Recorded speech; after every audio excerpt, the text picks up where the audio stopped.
Ladies and gentlemen, the session of the Sangguniang Panglungsod is about to commence. Everyone, please rise.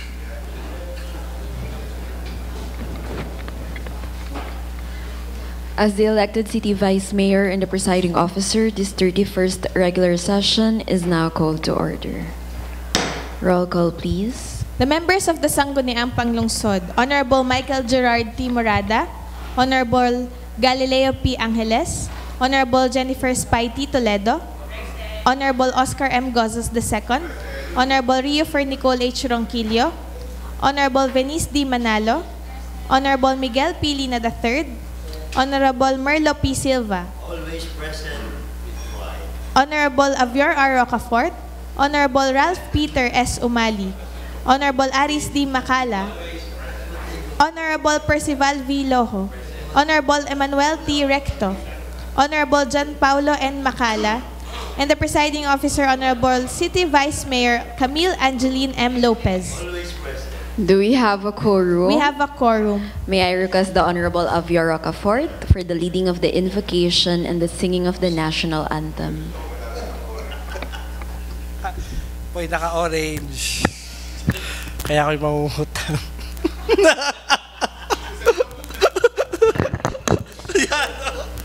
Let us remember that we are in the most holy presence of the Lord, in the name of the Father, the Son, the Holy Spirit. Amen. Almighty Father, we are gathered here before you, giving you thanks and praise for all the blessings we receive each day.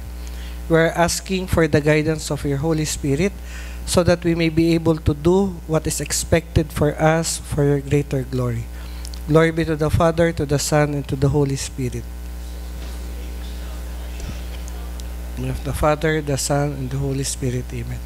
Ilagay po natin ang ating kanang kamay sa kaliwang bahagi ng ating dibdib at buong paggalang awitin ang pambansang awit ng Pilipinas. Mga kababayan, ang pambansang awit ng Pilipinas. Kayang magiliw, etos ng sinamalan, alam ng puso, sa titik mo'y buhay. Upang hinirang, kuya ka ng magiting, sa mandulupin, di ka pasisitil, sa dagatang tutok sa simuyan, sa langit kong bagaw, ay hinatang tulang, awit sa paglayang minamahal, ang isang ng katawan mo'y tagumpay na naghihiling, ang bituin at araw niya kailan pa may di magdidinig. Luman ang araw ng walhati pagsinta, buhay ay langit sa piling mo. Ang inigaya ng kartay mga api, at mamatay ng dahil sa'yo.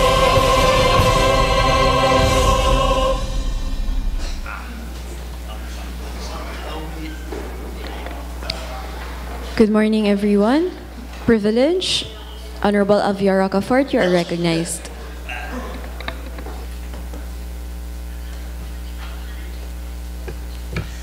Madam Chair,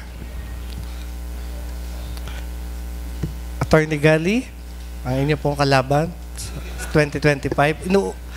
Pagka ako'y nagkamali ng tandaan niyo po, Vice, nung hinulaan ko na kayo ang kalaban ni Vice Mayor Makmak. Tama po ang aking hula ngayon. Sa akin din pong bukal, Junjun Gozos. Mangutang kami. Sa atin pong gobernador sa 2025, Governor Mikey. Sa inyo pong lahat, magandang umaga po sa inyong lahat. Madam Chair, ang una ko pong, dalawa po ang aking privilege. Ang una ay, sa atin pong regular session, sa tuwing tayo po ay aawit ng ating pambansang awit ng Pilipinas, lagi po tayong nanonood sa ating screen at nakita po natin ang dalawang magkaibang video presentation na ipinalalabas sa atin pong pag-awit ng atin pong pambansang awit. Ang una po ay ang video presentation na ginawa dito po sa LGU ng Lipa. At ang pangalawa po ay yung video presentation ng national government na ipinalabas po natin ngayon. Madam Chair, sa akin pong palagay ay mas nakakaantig ng puso at nakakabuhay ng nasyonalismo at pagmamahal hindi lang po sa bayan, sa ating bansa, kundi sa lungsod ng Lipa, kung ang ipalalabas po nating video presentation ay yung ginawa po ng LGU. Madam Chair, pag nanood ka po ng sine sa Muntinlupa, sa lahat ng sinihan po nila na nasasakop ng LGU ng Muntinlupa,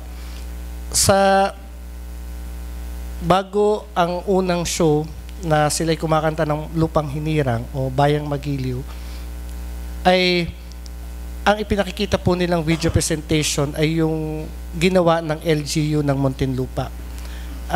Madam Chair, kung kailangan po nating i-adapt o gumawa tayo ng isang ordinansa na ina-adapt yung ginawa ng LGU ng Lipa, para ito ang gawin nating official na video presentation ng lahat ng kakanta ng Lupang Hinirang sa lungsod ng Lipa, mapa ito man ay pribadong establishment tulad ng mga sinihan, mga eskwelahan, ay nagpo-propose po ako na ito ay mapag-aralan ng Committee on Historical Affairs. Sana, Madam Chair, yung akin pong privilege speech ay ma-refer sa Committee on Historical Affairs and Cultural Affairs na makapaggawa tayo ng ordinansa adapting o making official yun pong LGU presentation natin ng Lupang Hinirang and requiring private establishment as well as government offices na ito po ang ipalabas sa mga video presentation nila kung sila ay magpapa-video presentation ito pong ating pag-awit ng Lupang Hinirang. Matter brought up is referred to the Committee on Cultural and Historical Affairs. And Lipenyuhi, Madam Chair. That is noted. Okay. So, Madam Chair, second privilege, pagdating po sa larangan ng social services na akin pong hinawakan sa loob ng 9 na taon hanggang sa 2025, Madam Chair, ay napakarami po nating mga ordinansa na ipasa at mga programa na isakatuparan at napapakinabangan ng ating mga kababayan. Sa larangan po ng environmental protection na kung saan hinawakan po natin ito hanggang 2025 ng 9 na taon. Madam Chair, ay lalo na sa pamumuno ng administrasyon ni Mayor Eric Africa na solusyonan po natin ang tambak na basura sa lungsod ng Lipa at meron po tayong mga programa tulad ng Trash to Cash at iba pa pong mga programa pagdating po sa pagbabawas ng basura sa lungsod ng Lipa.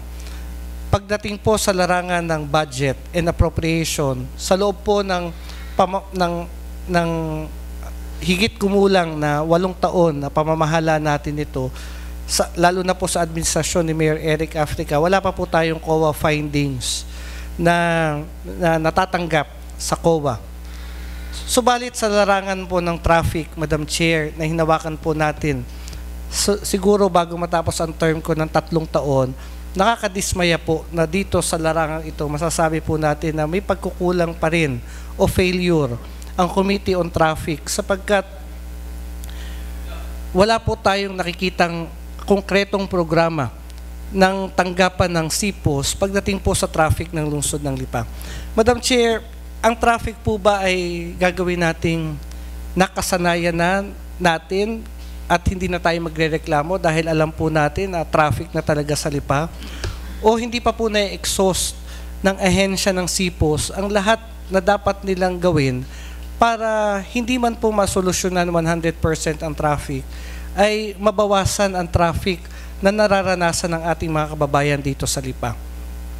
Madam Chair, bilang chairman po ng traffic, inilaban po natin dito ang mga ordinansa at programa na alam po nating makakatulong para masolusyonan ang traffic. Una, inilaban po natin ang kontrata ng BSU kahit marami sa mga konsehal natin ang nagdalawang isip na ito ay aprubahan sapagkat naniniwala sila na hindi epektibo ang gagawing pag-aaral ng BSU sapagkat meron po tayong sariling ahensya sa Lipa na pwedeng mag-aral. Subalit, sa tulong po ng ating mga kasamahang konsehal at majority sa kanila, ay naipanalo natin ito. nagbigay sila ng benefit of the doubt sa chairman ng Committee on Traffic dahil tayo ang may hawak, na ipagkaloob ito sa atin para bigyan ng pagkakataon ang SIPOS patunayan ang sarili nila. Pangalawa, Madam Chair, pinagtalunan po natin dito ang ordinansa ng clamping. Marami rin po sa ating mga konsehal ang nagdalawang isip para aprubahan ang ordinansa ng clamping. Subalit, dahil naniniwala po yung majority ng members sa chairman at binigyan ulit tayo ng pagkakataon na ito ipanalo sapagkat nakita po natin na kailangan natin ito para maibsan ang traffic sa Lipa, ay nanalo po tayo sa ordinansa ng clamping kahit mahirap. Isinakripisyo po ng ibang konsehal na lalaban sa susunod na eleksyon ang kanilang karir sa politika para lamang maaprubahan ng clamping. Subalit, Madam Chair, ano ang ginagawa naman ng ahensya ng SIPOS para tulungan ang konseho na patunayan sa mamamayan ng lungsod ng Lipa na ang lahat ng mga ordinansa na inaprubahan natin dito ay bahagi ng solusyon para maibsan ang traffic. Madam Chair, dito po sa harap ng City Hall na isa sa mga traffic congestion natin dito sa intersection ng Fiesta Mall, ano ang ginawa natin dito? Marami po tayong reklamo, marami tayong suggestion na bawasan ang time ng traffic light, maglagay ng overpass o kung ano pa man, ano po ang nangyari dito. Pangalawa, Madam Chair, dito po sa bahagi ng Tambo, Lasal, Canosa. Simula po nung nagsimula ulit ang pasukan, ay makikita po natin na halos araw-araw, tuwing peak hours, ay nagtatraffic po dito. Ano po ang mga suggestion, programa o mekanismo na inihanda ng SIPOS sa pagbubukas ng klase para maibsan, mabawasan, hindi man totally mapigilan na mag-traffic sa area na ito. Madam Chair, ang SIPOS ay itinayo nung panahon ng dating Mayor Oscar Gosos, ama ng ating magiging bukal at chairman ng Committee on Appropriations sa Sangguniang Panglalawigan. Kaya ho, ipinangangampanya ko ito sa lungsod ng Lipa dahil tinatakot ho ako ng malaking taong ito na pag siya daw ay natalo na bukal, siya na daw ang probinsya administrator ng lalawigan. Paano naman ho ako niyan? Kaya ho sa lahat ho ng mga taga-Lipa, parang awa nyo na. Ipanalo niyo ho si Junjun Gosos bilang bukal. Pagka nagkampanyahan yan, ho, aking sasabihin sa entablado. Anyway, Madam Chair, inilagay ho ang SIPOS, panahon ni Mayor Oka, para gawing sistematiko ang ahensya na kung saan ito ang namamahala sa public order, safety, and traffic dito sa lungsod ng Lipa. Madam Chair, ang SIPOS po ay may sariling trust fund na pwede nilang gamitin para sa mga programa nila. Subalit, ano po ang mga programa nila sa kasalukuyang trapiko sa atin sa Lipa? So, Madam Chair, kaibigan ko man ho ang hepe ng SIPOS, tinaasan man ho natin ang sweldo ng lahat ng traffic enforcers natin, pero lahat po tayo ay answerable at accountable sa mamamayan ng lungsod ng Lipa. Kaya pananagutan po nating ipaliwanag sa mamamayan ng Lipa kung ano ang programa natin pagdating sa trapiko sa ating lungsod. So, Madam Chair, I move that this matter be referred to the Committee on Traffic. Matter brought up is referred to the Committee on Traffic. Privilege, Honorable Mikey Morada, you are recognized. Madam Chair at mga kasama, magandang umaga. Meron po ako natanggap na sulat sa pamamagitan ng isang email. Naka-address po ito sa buong Sangguniang Panlunsod mula kay Miss Eileen Mayo. Eileen and June Mayo. Sila po ay mga kababayan natin na kasalukuyan pong at matagal na rin naninirahan sa Amerika. Sila po ay nakabili ng property dito sa Amia Rosa 2, located in Barangay Bolbok. Basahin ko lang po yung ibang portion nitong sulat na naka-address sa ating lahat. The house was turned over in March 2023. A month after the turnover, dahil wala naman daw po sila doon, nalaman nila nung pinuntahan yung bahay, wala palang lighting system at electric supply on the upper level. We have not received word if they will fix the issue. And then another, on the same month, nalaman nila na yung ceiling was leaking on the second level and the kitchen and cracks all around the house. The flooring on the second floor was damaged with bumps. The leak caused damage to the kitchen cabinets. Tapos yung landscape na promise nila hindi rin naibigay. So, ito ay mga small details nung kanilang reklamo. Pero bilang mga OFW, sila po ay nagtatrabaho at pinagtatrabahuhan nila yung kanilang pera para makabili ng mga property, ng investment dito sa atin sa Lipa. At ito yung nakakalungkot dahil kasama sa sulat nila na this is very heartbreaking for us OFWs because we have worked the hardest to earn the money capable so that we will be able to buy our dream house and eventually retire someday in our beloved home, Lipa. So nakakalungkot naman na after 1 month, ganito na yung kanilang dadatnan sa bahay nila.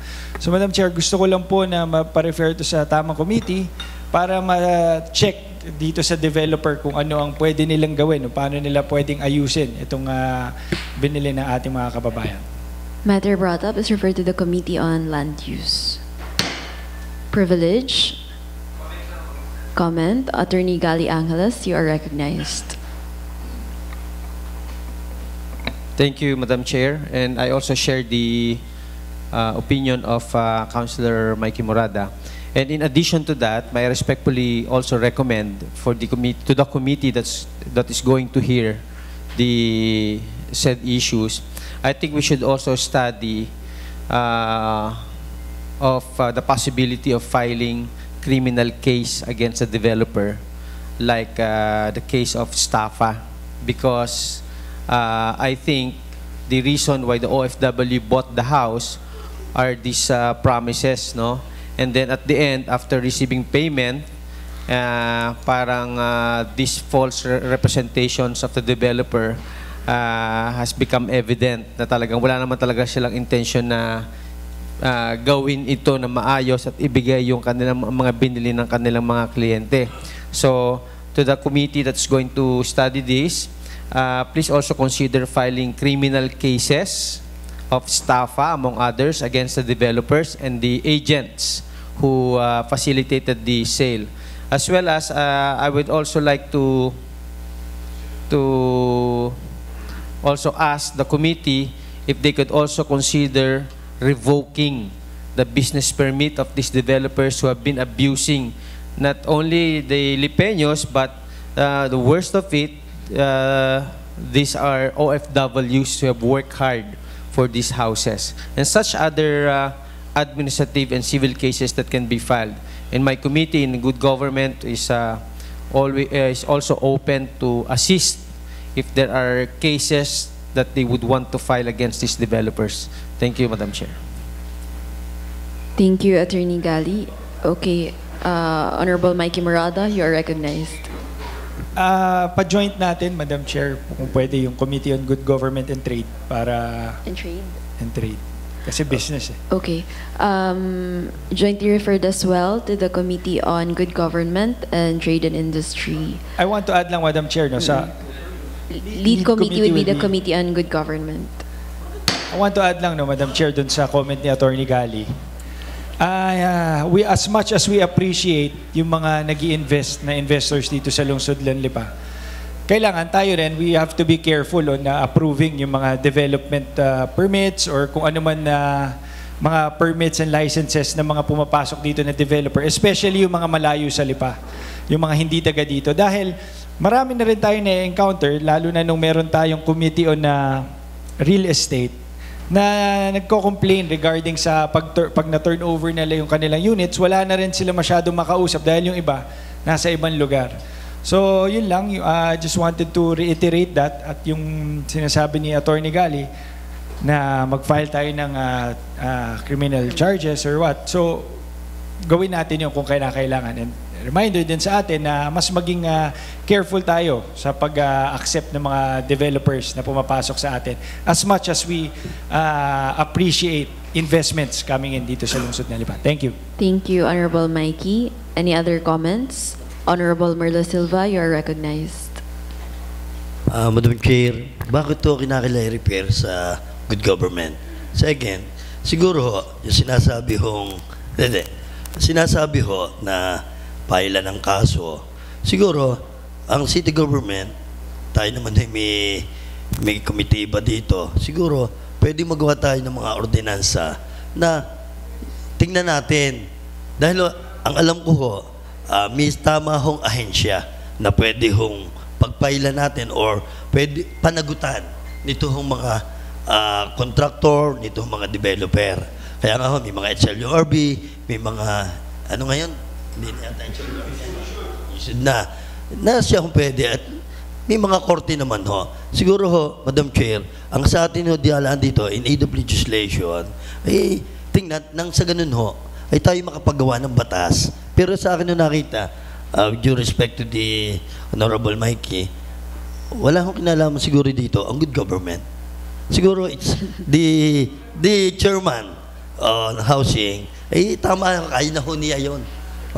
Dahil kasi, pagka good government, nakita ko ho, ito yun, more on sa mga empleyado, sa mga conflict ng city government, pero hindi man ho involved yata dito ang city government natin. Ito ho'y problema noong developer at ng private.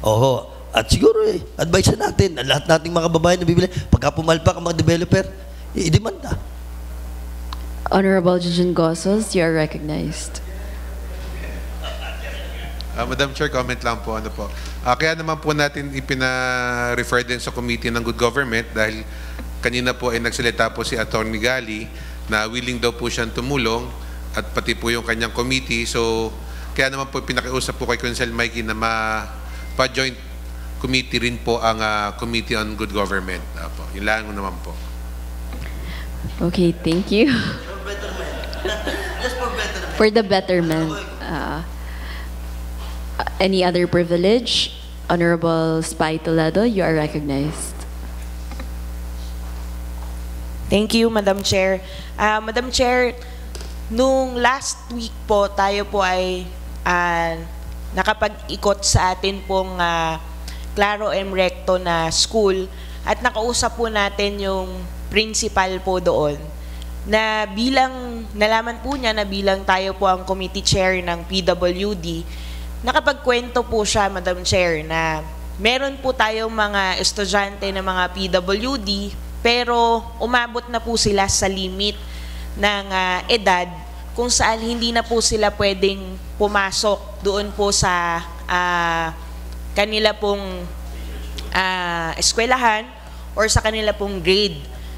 Ngayon po, Madam Chair, ang sentimiento po ng ating pong principal, sila naman daw po ay naawa dahil yun po mga bata po nating PWD ay gusto pa rin pong pumasok at matuto. Kumbaga, Madam Chair, nagkakaroon po sila ng separation anxiety dahil panibagong environment yung kanila pong kaharapin or panibagong journey po. Nais ko lamang po, Madam Chair, na may pa-refer po sa mga komitiba para po sa ganun, magkaroon po tayo ng isang programa or proyekto or isa pong association or kung ano man po ang pwedeng mabuo pag napag-usapan po ng livelihood at ng health po at ng PWD para po, Madam Chair, kasi meron daw po silang mga subject doon na tinuturuan po nila yung mga PWDs na capable po na gumawa po ng mga livelihood projects or program para po maging sustainable yung kanila pong natututunan or ma-adapt din po sila ng ating community.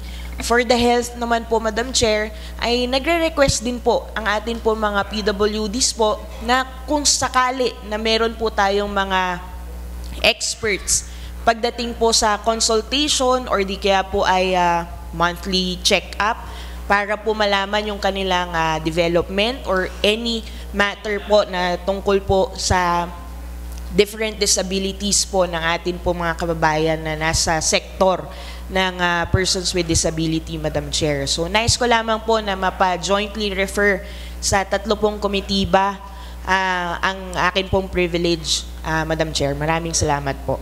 Matter brought up is jointly referred to the Committee on PWD, Health, and Livelihood. Lead committee would be the Committee on PWD. Privilege, Honorable Attorney Gali Angeles, you are recognized.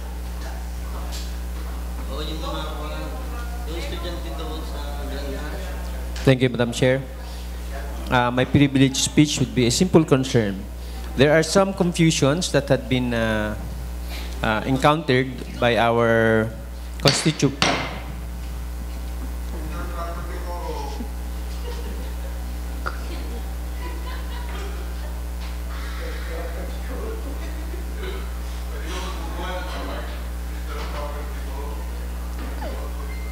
Go ahead, Attorney. Thank you, Madam Chair. There are certain concerns about the confusions in our city about the Senro. As we all know, when you refer to Senro office, it refers to 2 offices, one run by the DENR and one run by the Lipa City office, yung kina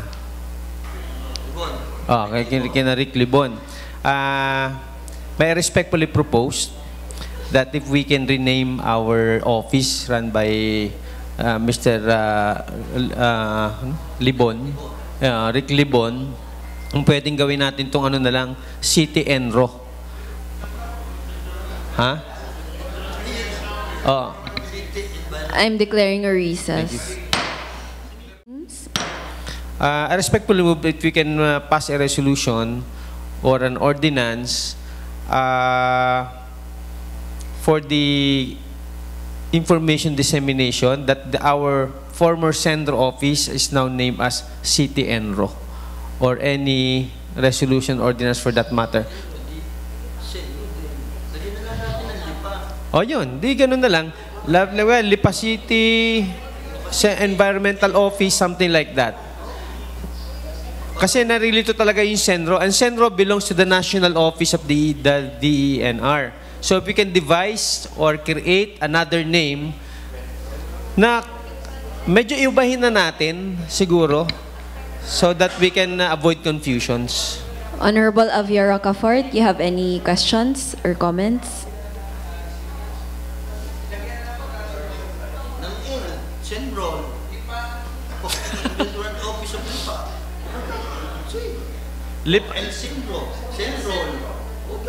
Ano na lang?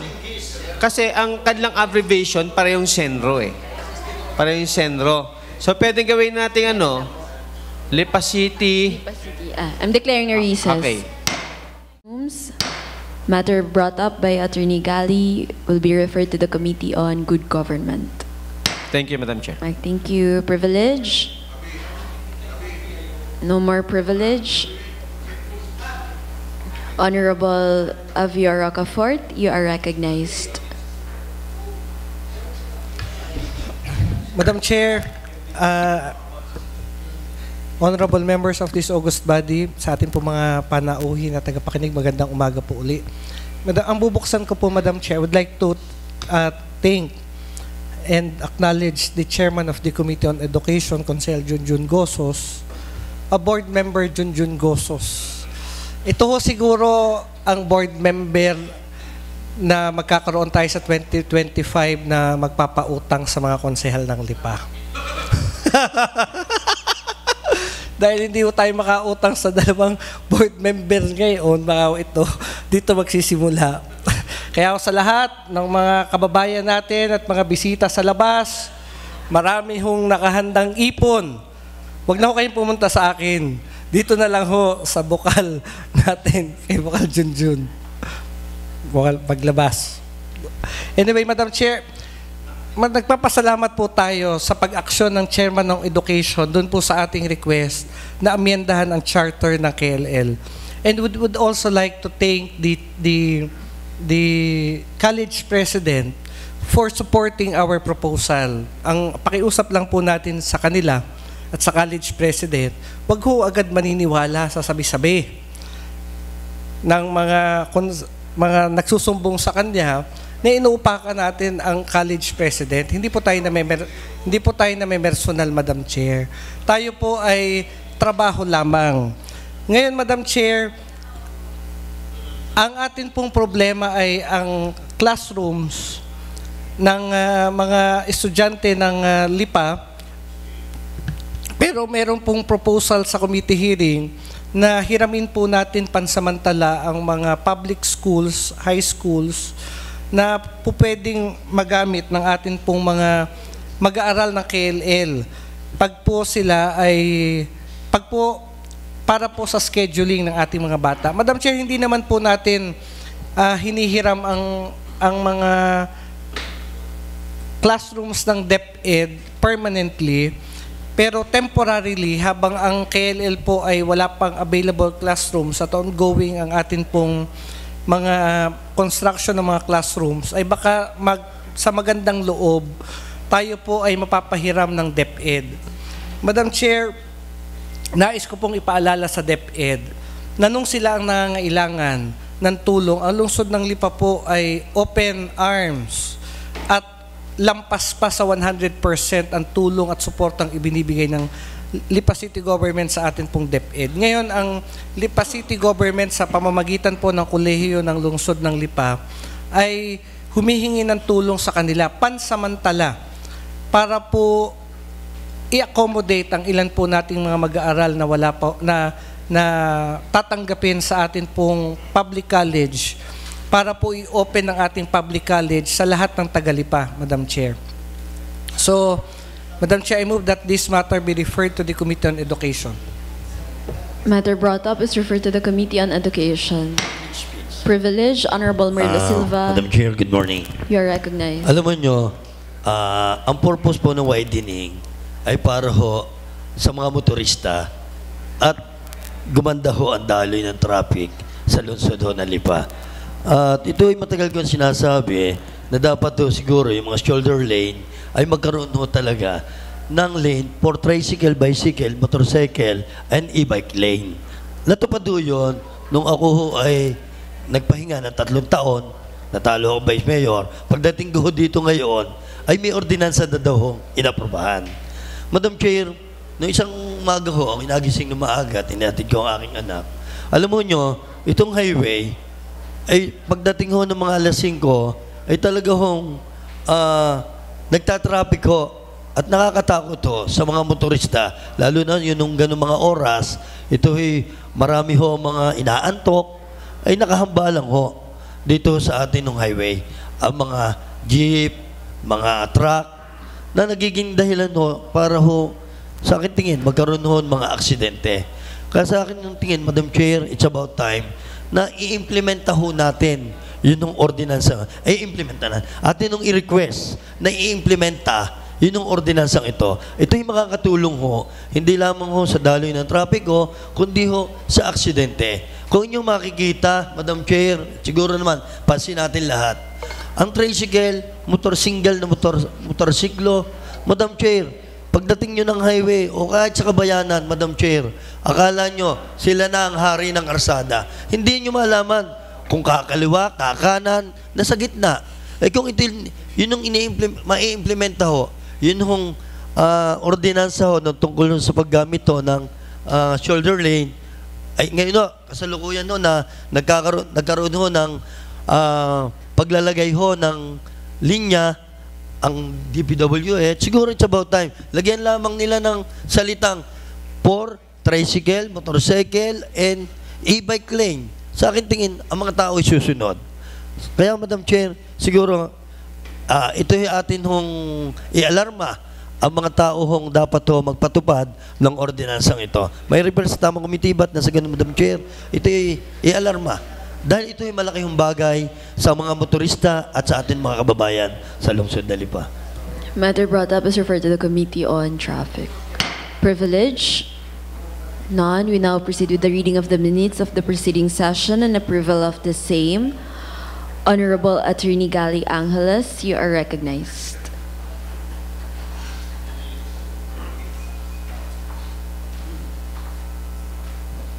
Thank you, Madam Chair.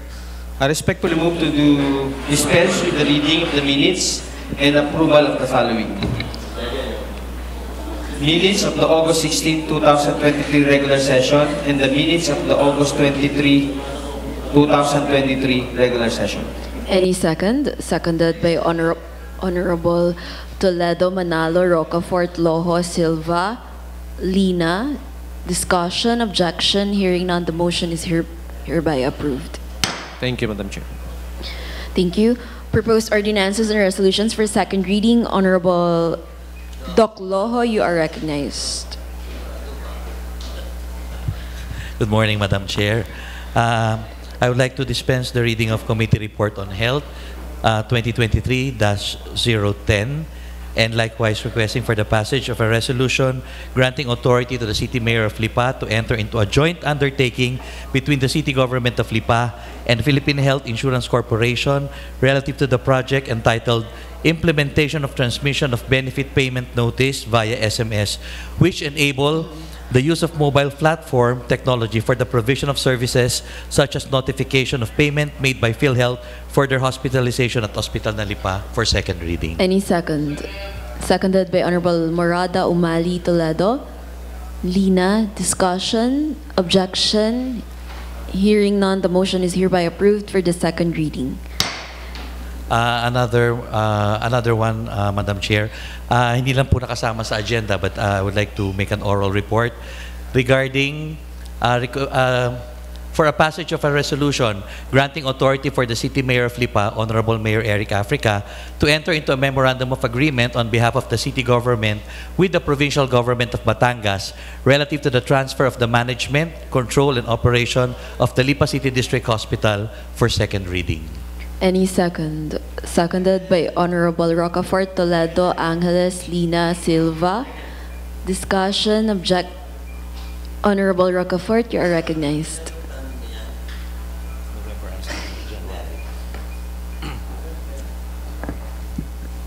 Madam Chair, with the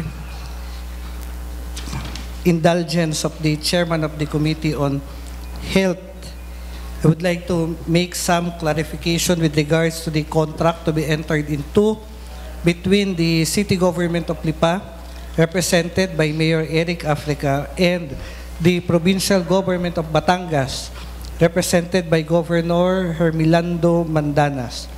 Madam Chair, with regards to Section 1, responsibilities of PGB, letter A, convey, assign, turn over, and transfer the management, control, ownership, and operation of the Lipa City District Hospital to CGL, provided that the facilities, equipment, vehicles, furniture, and fixtures shall remain properties of the PGB and shall remain to be such unless donated otherwise or disposed in accordance with the Commission. Sige. Meron palang provision na nakalagay. Huwag na. May provision pala nakalagay na idodonate naman nila, Madam Chair. Kasi ngayon ko lang kung nahawakan ng kontrata. Natin dyan.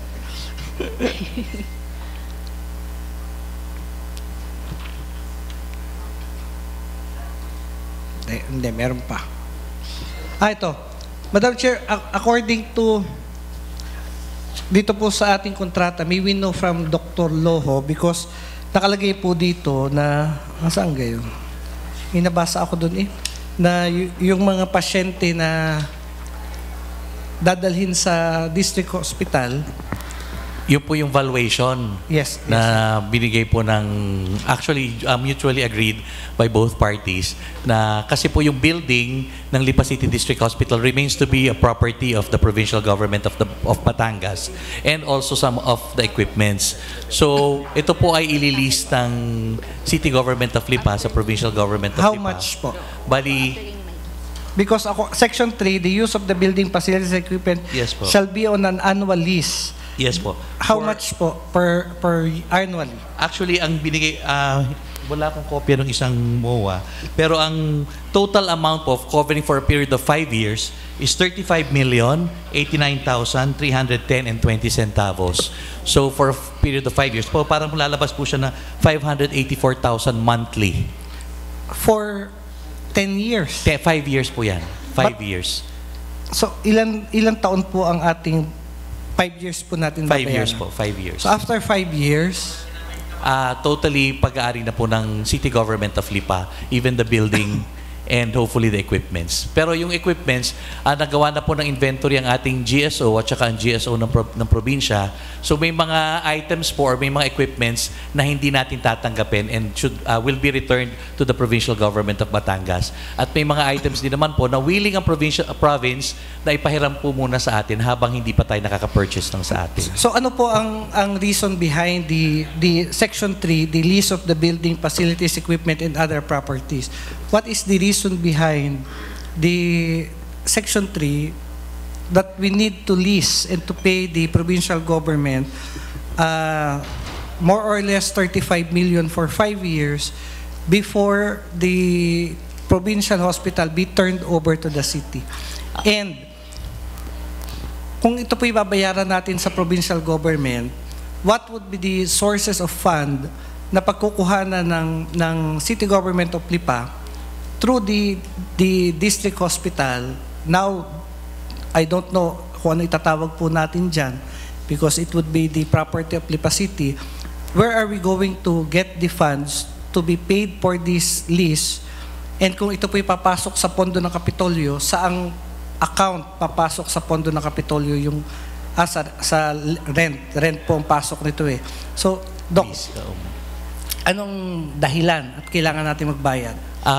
Para lang po maliwanag sa ating mga kababayan na ito pong turnover ng Granha ay ibabayaran pa rin natin ang Kapitolyo. So hindi po to totally ibinigay sa atin. We are paying the provincial government 35 million for the turnover of Granha.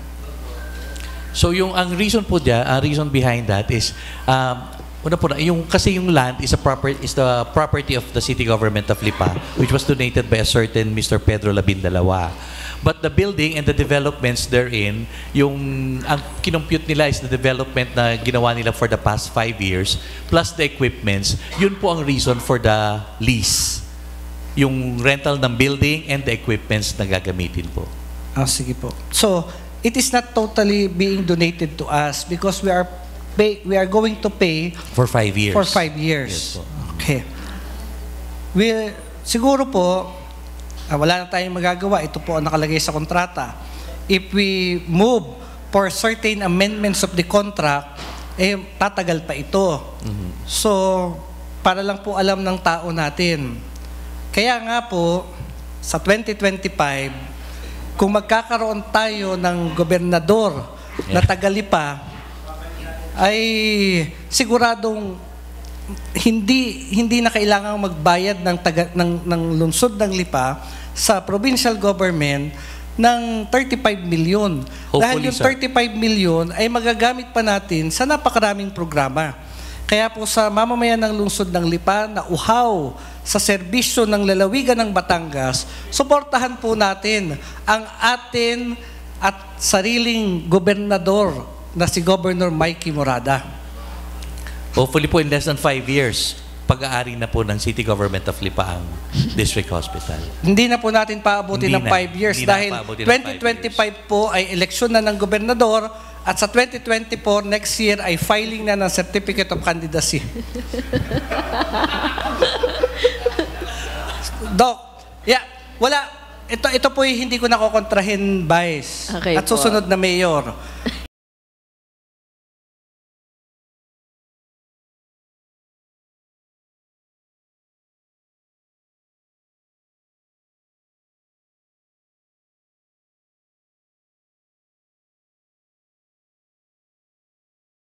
Anyway, Dr. Loho, that is the decision of the Vice Mayor. I respect that. But nonetheless, nasabi ko na ho ang nasabi ko. Anyway, Dr. Loho, kaya ko lang ho ito sinabi para alam ng ating mga kababayan na magbabayad tayo ng 35 million. I just want to make it clear also po. Saan po natin kukuha yung 35 yung 35 million po ay yun ay numerical value, but it will be paid in terms of patients na ipapadala po sa atin ng probinsya. So tatanggap pa rin po tayo ng mga pasyente coming from the provincial government, and we will not charge them. At doon po iaawas yung 35 million. Whatever kung ano man po yung magiging hospital Whether the bill po patient nila. have PhilHealth o wala, we will accept the patient. Siyempre po laging with PhilHealth. Dapat with PhilHealth. Di dapat po ay maliwanag. Kasi, Doc, kung may PhilHealth, wala namang problema. Yes, po. Dahil babayaran tayo ng PhilHealth. Yes, po. At yun ay papasok sa ating trust fund. So, may malinaw po bang nakalagay sa kontrata na dapat may PhilHealth yung i-recommenda ng Kapitolyo? Kasi wala po akong nakita. As of now, wala. Paano po pag walang PhilHealth? Like any other government hospital, talagang ine-encourage po natin na dapat with PhilHealth po ang pasyente. Paano po pag walang PhilHealth, Doc? I'm declaring a recess. Pero wala po sa kontrata. Oh, yes po. So, that is only hearsay. Yung sinabi ni And Doc. general ruling po of government hospitals. Sige po. Next, Madam Chair. Ano pong ibig sabihin ng Section 4 under miscellaneous provision that all reimbursements by PhilHealth or payments by insurers, patients, or other sources of hospital charges incurred by LCDC prior to the transfer to the assumption by the CGL shall accrue to the provincial government? So lahat po ng payables pa or receivables coming from PhilHealth shall be under the account of the provincial government prior to the transfer. Hanggat di pa po nata-transfer, ay lahat po ng mga receivables from PhilHealth ay sa probinsya pa rin po mapupunta. Kasi pag minsan po naman talaga, delayed pa rin po ang payment ng PhilHealth. So halimbawa, depende po doon sa date of admission, kahit na tayo na po nagte-take over, dumating sa PhilHealth, pero yung date of admission ay during the time na hindi pa naman po tayo nata-transfer, it will still be para po sa provincial government of Batangas. Okay. And clarification also under Section F of Section 2, return equipment, furniture, and picture to PGB in good and serviceable condition upon the replacement by the CGL or demand by the PGB. The cost of packaging and moving such equipment, furniture, and picture to locations designated by the provincial government shall be for the account of the CGL. Non-serviceable equipment, furniture, and fixtures shall also be returned to the PGL for proper disposal in accordance with applicable rules and regulations. Now, if we are going to pay 35 million to the provincial government for the payment of the lease and the furniture and equipments of the district hospital, now why do we need to return non-serviceable equipment, furniture, and fixtures to them? If we are already going to pay, therefore, it carries with it the ownership of the properties. Okay. And why do we need... Under Section F, return equipment and furniture and pictures to PGB in good condition and serviceable condition in case of replacement by the city government. In case paltan po natin yung equipment nila, ibabalik po natin sa kanila. Why do we need to do that if we are going to pay 35 million for the lease and the furniture and picture of all na properties po ng district hospital as of the moment? Hindi po ba dapat atin na yun? Kasi po, mainly po yung lease po talaga is for the building. Yung pong furnitures, fixtures, and equipments ay actually ipapahiram sa atin until such time na meron na po tayo. But Section 3 states that lease of building, facilities, equipment, and other properties, it is very specific under Section 3 that hindi lang po building ang ating babayaran. We are going to pay facilities, equipment, and other properties. So 35 million carries with it the overall building, facilities, equipment, and properties of the district hospital. So why do we need to return in serviceable and good condition the equipment to be replaced by the city government if this would be our property? Okay, I have to make that clear. Pero according to the inventory that was done by the GSO of Lipa and the GS of the province, hindi po lahat ng equipments ay tatanggapin po natin. Okay, so meron pong iba ay isusoli talaga sa provincial government of Batangas for the reason na una ay obsolete na yung machine, though it is running it is functional, pero ang assessment po ng ating GSO at saka ng Ospital ng Lipa ay obsolete yung modelo, so they deem it they opted it to return to the provincial government of Batangas. Sige po. Madam Chair, kaya lang po ang ginamit nating wording kasi sa Section F ay very general, wala pong specific. Katulad Sige, po noted halimbawa ng return equipment, furniture and fixture to the PGB in good and serviceable condition upon the replacement by the CGL or demand by the PGB. Meaning, kung papaltan po natin, ibabalik natin sa kanila. Hindi po sinabi dito na hindi natin tatanggapin. Ang sinabi po dito, papaltan natin. So, halimbawa po na itemize ng GSO na may mga items tayo na maganda, pwede pa natin gawin, i-absorb natin. Tapos, dumating sa punto na after 2 years, hindi na siya gumagana.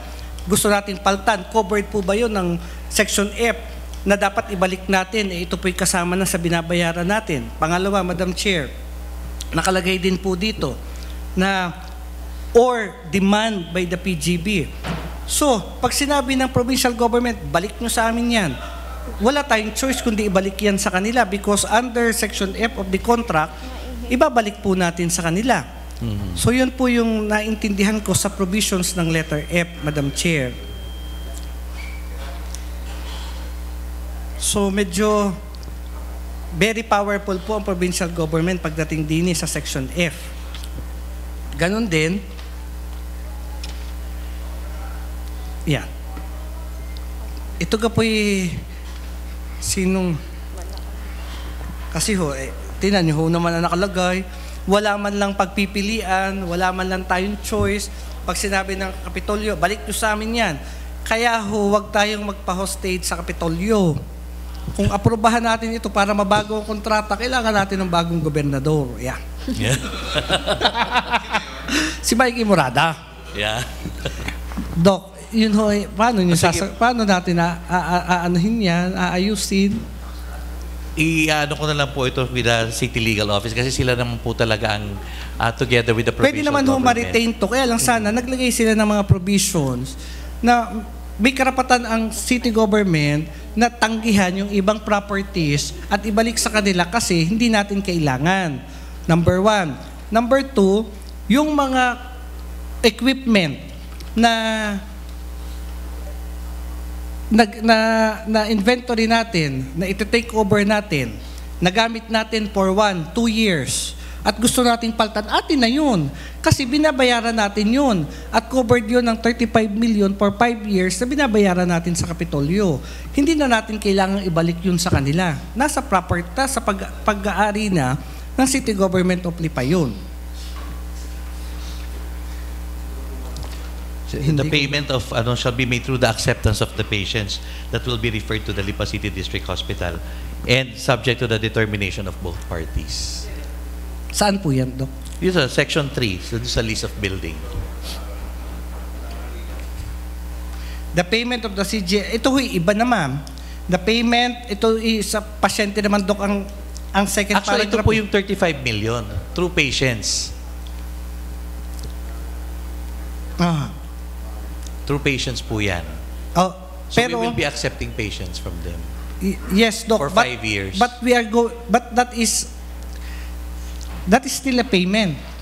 Babayaran pa rin natin siya 35 million. Not cash, but through the In terms of acceptance of patients, yes. payment. Through the acceptance of, dito po sa Section F, niliwanag nila kung paano natin babayaran ang 35 million sa kanila. Pero hindi nila niliwanag yung pag-aari natin ng mga property na in-inventory natin, natatanggapin natin, tapos ibabalik ulit natin sa kanila, pero kasama na sa binabayaran natin 35 million. Yung una pong pagpasok natin ng kontrata at sa inventory, yung ibabalik natin, okay lang yan. Ibalik natin sa kanila. Pero yung kinuha natin, tinanggap natin, babayaran natin ng 35 million kahit pa sa pasyente ho natin kukuhanin ng pambayad, atin na dapat yun. Dahil binabayaran na ho natin sa pamamagitan ng pasyente. So dapat wala ng return of equipment. Natanggapin po natin. Wala na. Tapos meron pa dito, upon the demand of the provincial government. So, ibig sabihin, kahit usable yung equipment, pag sinabi ng provincial government, ibalik nyo yan sa amin, ibabalik natin sa kanila.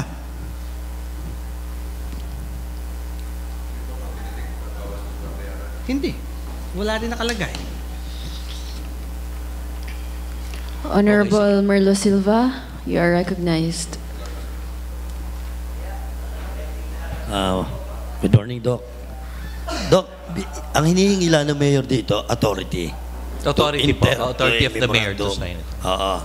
Sino ang nag-draft nitong kontratang ito?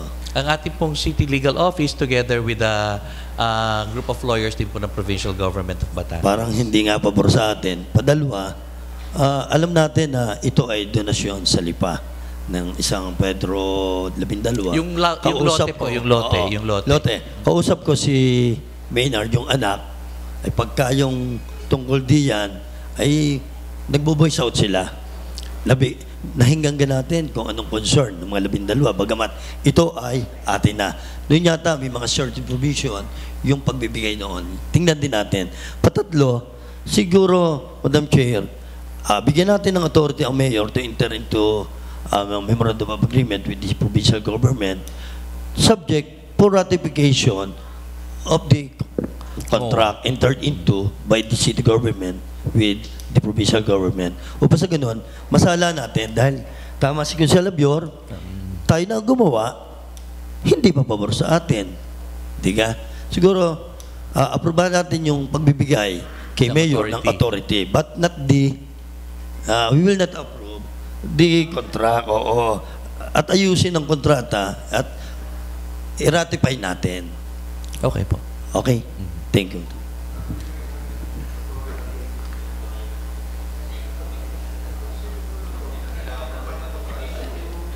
Any other comments?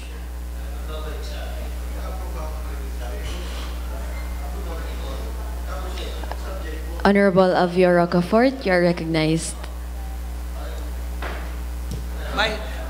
Gustuhin ko man ho, Vice, na i-ratify. Kaya lang ito ho ay napakatagal ng delayed.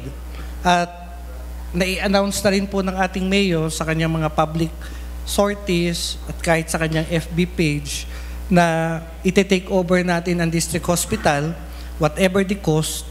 So, sa akin pong palagay, ay bigay na natin yung authority sa kanya. Now, whether or not they will submit the contract for ratification, decision na ho yan ng Executive Department. But, dito ho sa Sanggunian, ay atin hong dinitalye at sana maiparating ho ng Committee Chair ng Health yung mga kakulangan at plus nung pong kontrata na sa palagay ko would be disadvantageous on the part of the city government. Ganon din, Madam Chair, I would like to suggest, sige, Consel, may sasabihin ka. Hindi. Kaya ho, nais ko i-ratify, nabalik sa atin, for final draft, for final approval. Upang sa ganun makita natin. Kasi dapat, nakita nga din ko sa Labior, disadvantages to the city government, hindi tama natin ng kontrata, dahil tayo rin mo nagawa, bakit tayo nagagawa ng kontrata na hindi naman pabor sa atin? Diga, ito naman a-aprobahan natin ito. Ito may palagay ko, titingnan din ng provincial government. So, ibalik dito sa atin for final approval.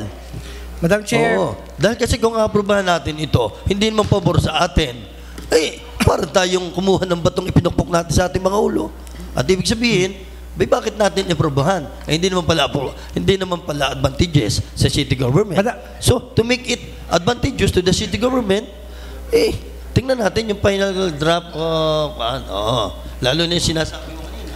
Madam Chair, as much as I would like to support Consel Merlo, dahil tama ho ang aking sinabi. Mali yata.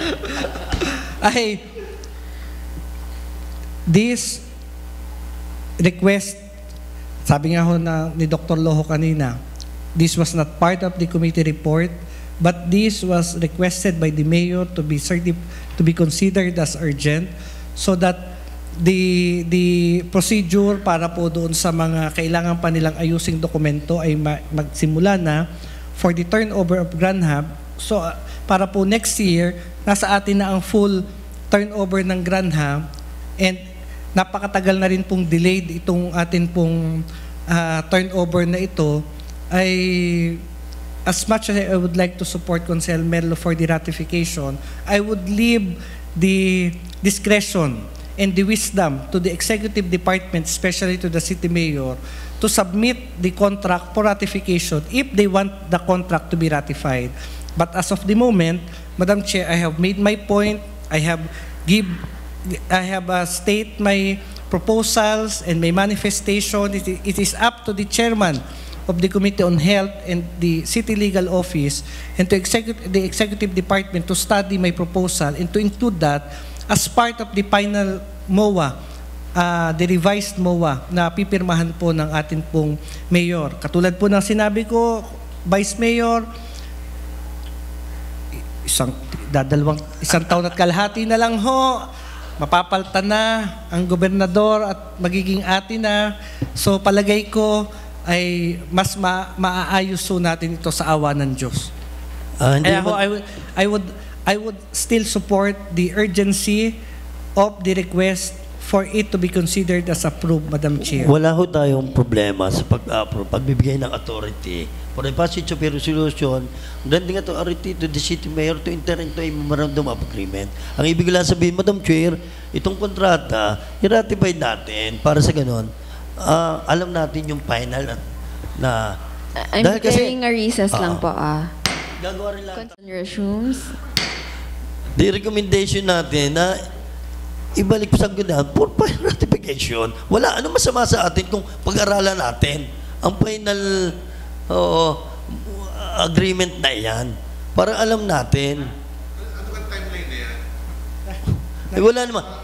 Wala namang masama. Binigyan na rin natin ng authority ang mayor eh. Kaya lang, ang aking nakagtataka ko sa ating mga nagawa nito, gagawa din lamang, ay hindi pa pabor sa atin. Attorney Gali, you are recognized.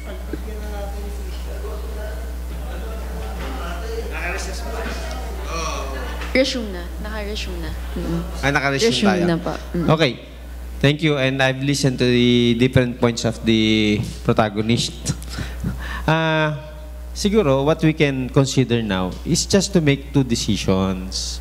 One, it's either we authorize and let the mayor decide, or we make one step backward, we study the contract, if it's approved, and then we'll go on with that. So we only have two options that we can have. Bigyan natin ng authority, and then yun na, bahala na. Or kung gusto naman natin, we can retain control of the provisions, we hold the authority, study, at kung approve na sa atin, and then we give the authority, it is as if we have ratified it. So, dalawa na lang. If there are concerns about the deadlines and the signing of the contract, we have to take that in mind. So, siguro, if we're going to consider yung concerns about the deadlines, magdo-double time tayo into reviewing. So, what I can suggest, if there are contentions about giving or not giving, ratifying or not ratifying, ano muna natin?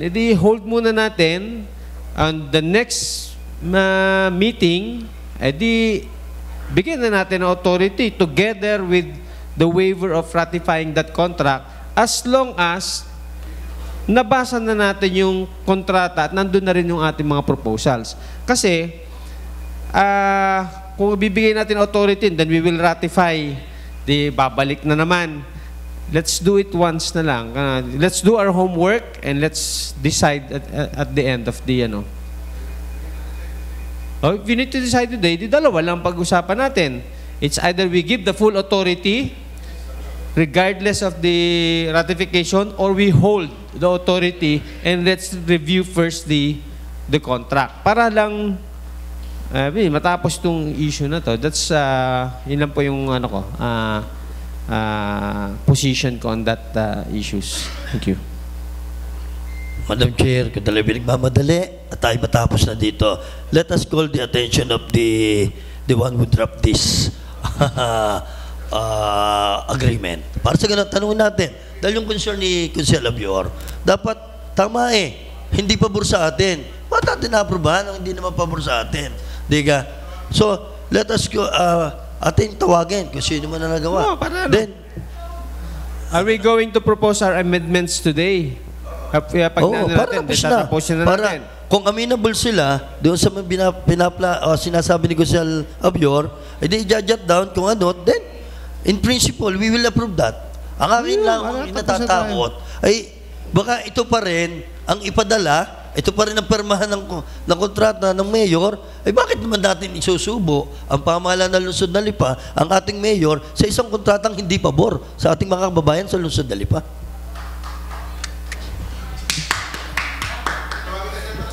Sige, tawagin natin para matapos na yan. May request the chair to call our legal. Sino ka nagawa nito? I'm declaring a recess.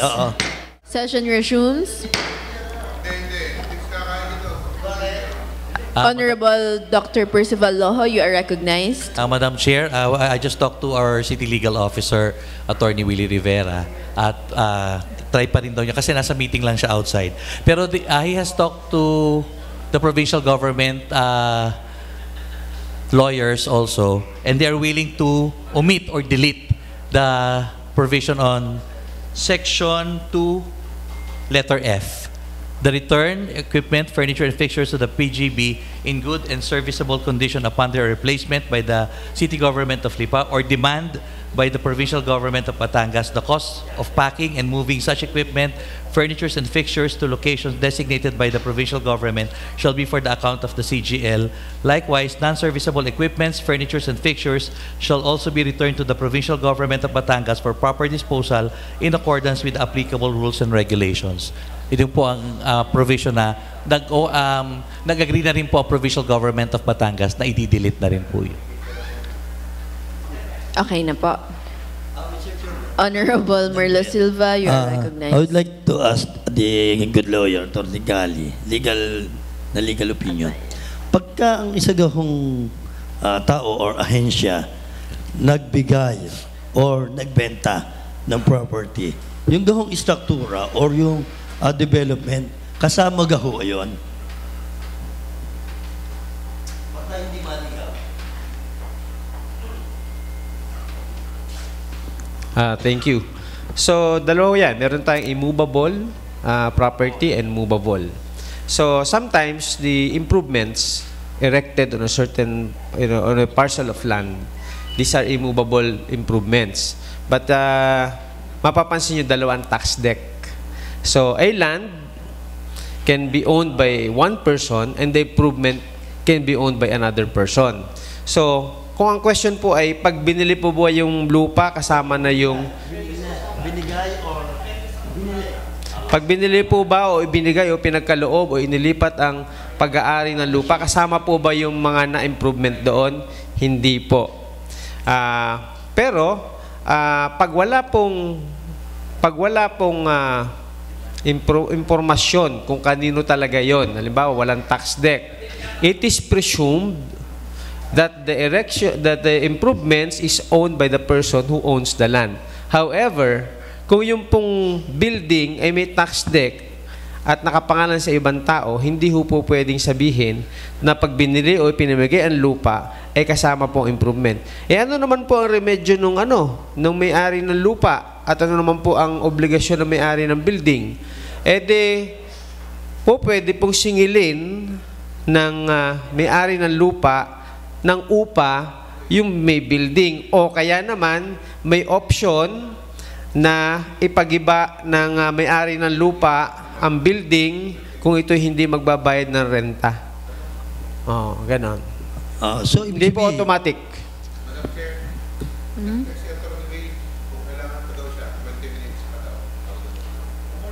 No more? Hindi na po.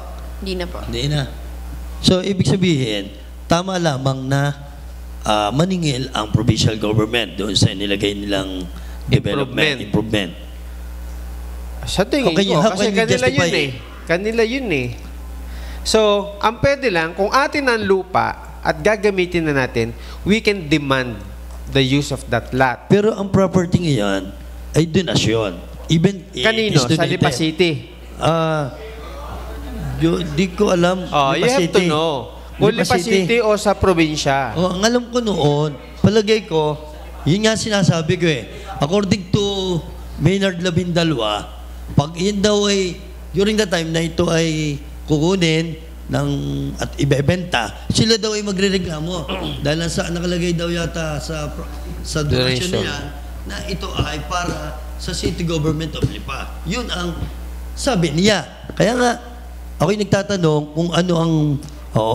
Dahil, kaya nga kanina, nung ako'y nagtatanong kay Doc, tinanong ko, yung concern ni Mr. Labindalwa na pakinggan. Dahil, yun ang sinasabi. Dahil during that time, alaala ko, nung governor Governor Arman Sanchez, ang gusto niya ay kunin yung Granham mismo. Hindi yata pumayag noon si Mr. Labindalwa. Titingnan natin yan kung Sel Merlo, yung mismong dokumento ng donation. Kasi mahirap yung sabi lang ni Mr. Maynard, Labindalwa. Ngayon, we have to go back strictly to the donation itself. Kasi it might happen na dinonate nga sa city government of Lipa yung lupa, pero nakipagkontrata naman ang city government for usufructuary in favor of the provincial government. Probably there are certain conditions. Nakapaglipa, may discounted o libre. We cannot speculate at this point.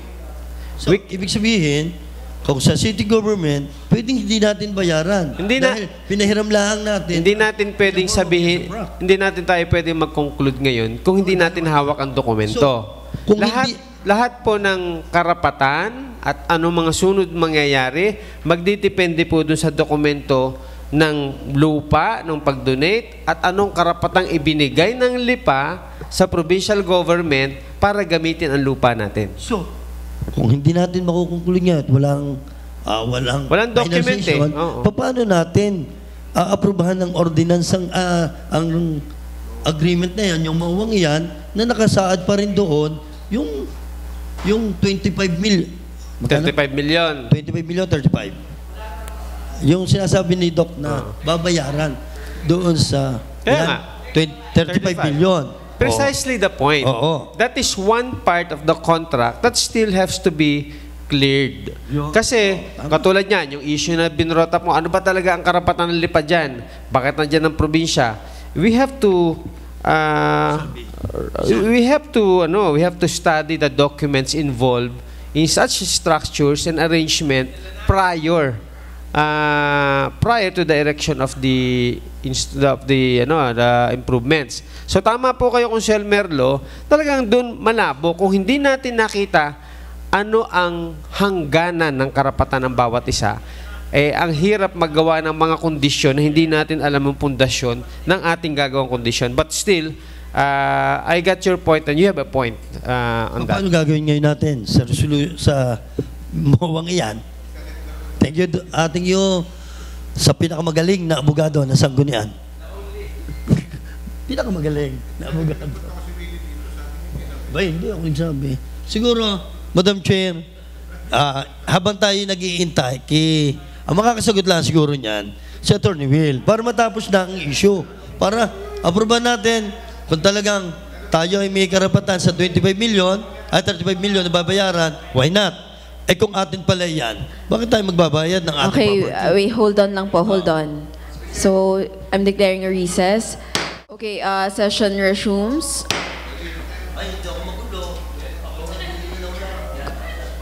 Honorable Mikey Morada, you are recognized.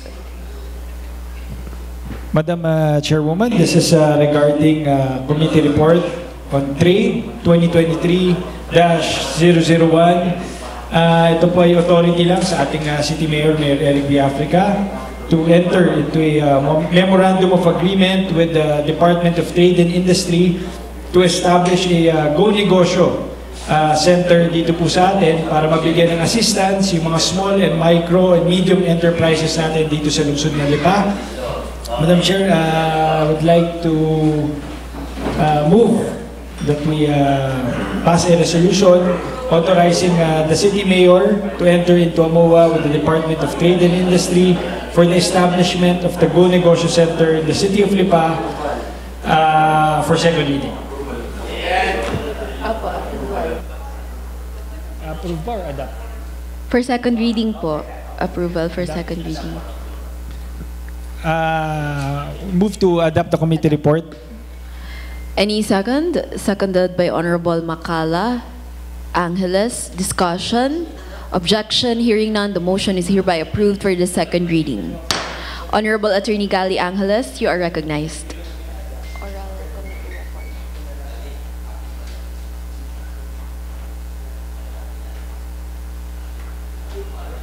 Thank you, Madam Chair. I respectfully move to call the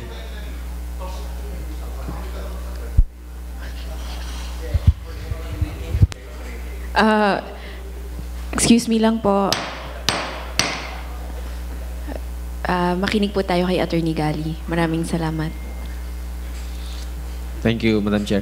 I respectfully move to call the Secretary of the Sanggunian to make the report or the decision, to read the decision of the case referred to this body. Thank you, Madam Chair.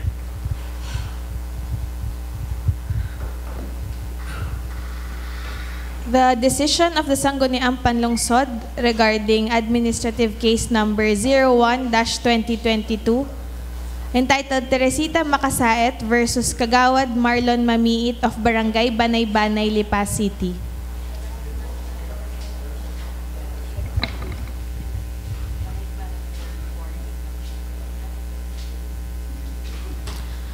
Findings. On August 3, 2022, Teresita Makasaet filed a complaint affidavit against Barangay Kagawad Marlon P. Mamiit of Barangay Banay-Banay for misconduct in office and abuse of authority.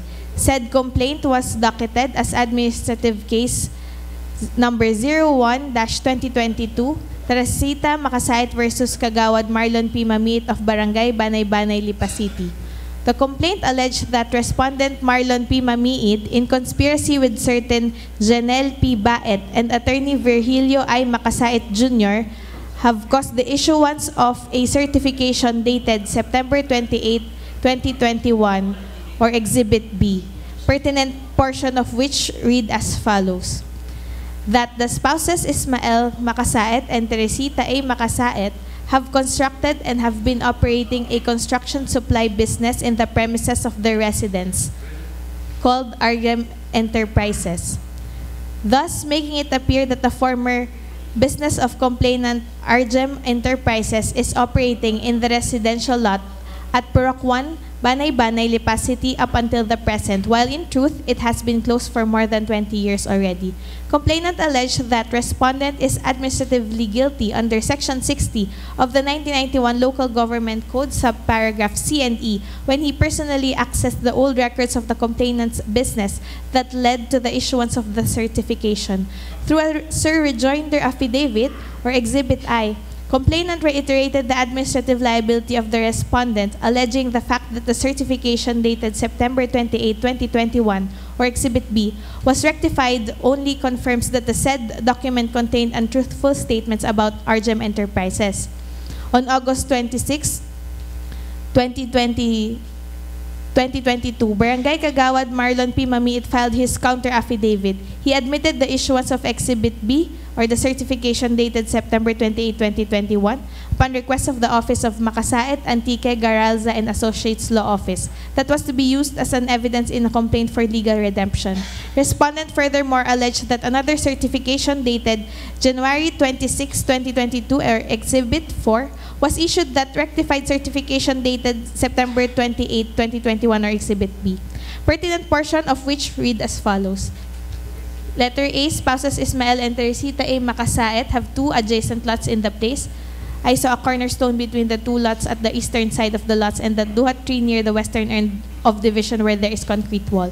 Letter B, the lot spouses Ismael and Teresita A. Makasaet TCT number 072-2016-004941, which is adjacent to the former lot of Florencio H. Makasait, has no building or structure of any kinds and is generally used for planting crops, agricultural purpose, where I saw planted mangoes, bananas, coconuts, jackfruit, coffee, guava, gabi, kamoteng kahoy, duhat, mangosteen, citrus, guyabano, avocado, kamyas, kalabasa, and newly planted watermelon.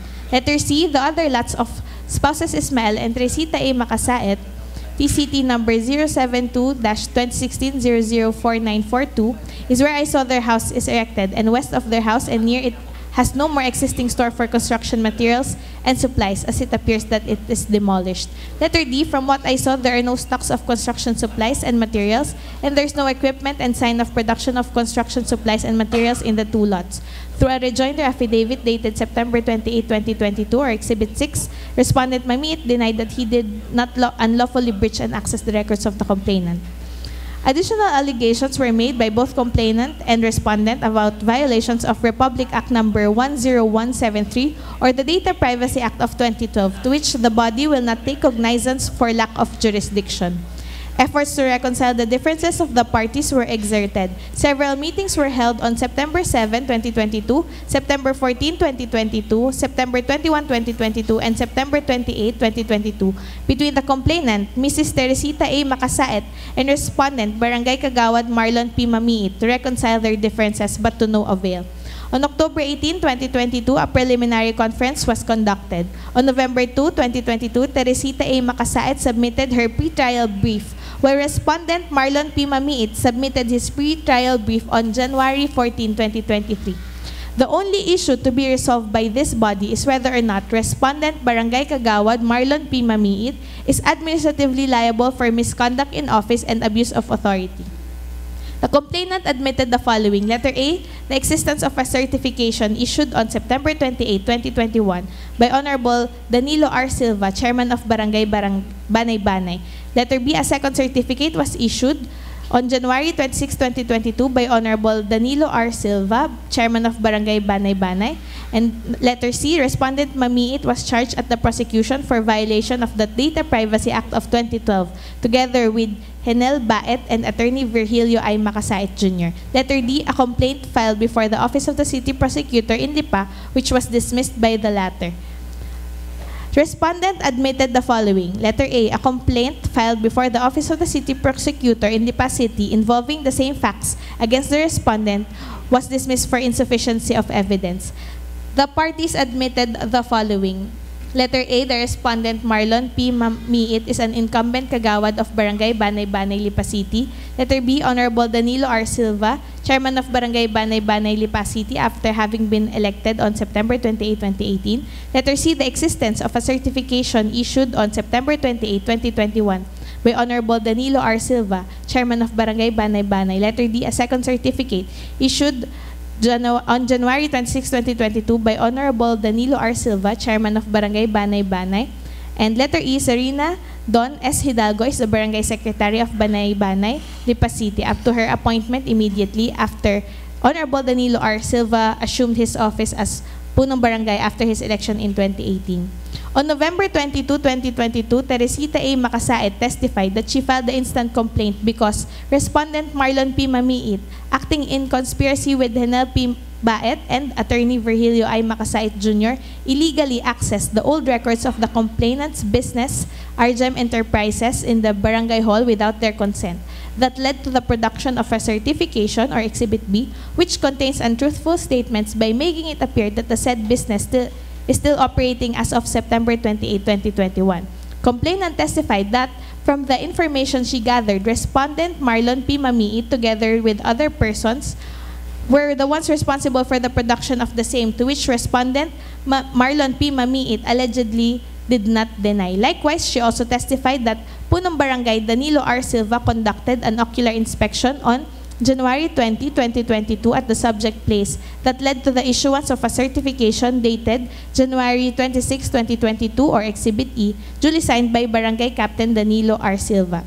On January 17, 2023, Barangay Captain Danilo R. Silva testified that he signed and issued certificate certification dated September 28, 2021 or Exhibit B and likewise issued for the reason that it was requested by Respondent Mamiit.